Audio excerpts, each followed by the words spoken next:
This past year has worn out a lot of moms, from having the kids home learning remotely to simply trying to keep them healthy and safe.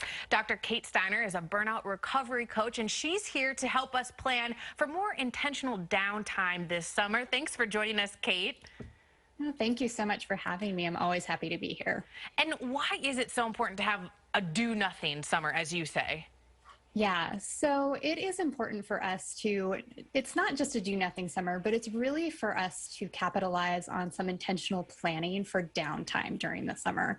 You know, growing up and within school, I always thought of summertime as, you know, the reset time, the recovery time, the relaxation time. But when we don't plan that out, we kind of almost shame ourselves when we're not doing something that, oh, I should be doing something productive. But when we plan it out and plan to do nothing during our summer, we actually are able to enhance our productivity because we're giving ourselves that intentional break. Absolutely. I was going to say half the battle is just giving yourself permission to, Yes. to not do anything and to strive or work on progress. So what are some ways that we can practice self-care?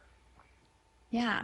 So this summer, it's really important to, one, establish what you need as far as your boundaries or non-negotiables for your summer break. Do you need some intentional time away from work? Do you need some intentional time away from your yard work or the worry about your garden and those kinds of things? Do your kids need an intentional kind of, break to really get out all of their wiggles and spend some time at the pool? So what does that look like? So first, establishing what is it that you need in order to recover, and then you want to think about establishing a summer comfort list. So talked before about comfort list, and these are things that bring you comfort, joy, calm, but I think they change from season to season. So for example, something that's on my summer comfort list is time in my hammock.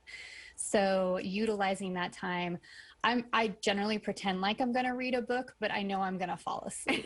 So what does that look like? And that brings me a lot of comfort and joy. And it's generally not a long nap, but enough for me to feel rejuvenated and energized at the end. So identifying the things that you're going to use this summer to bring you comfort. I can definitely come up with things that bring me comfort, but I think the hard part is setting the boundary and saying, yes, no, exactly. N-O, no, I'm not doing it. Right. No to everything else and giving yourself permission to do that. Yes. Because you feel so guilty. And that can be hard.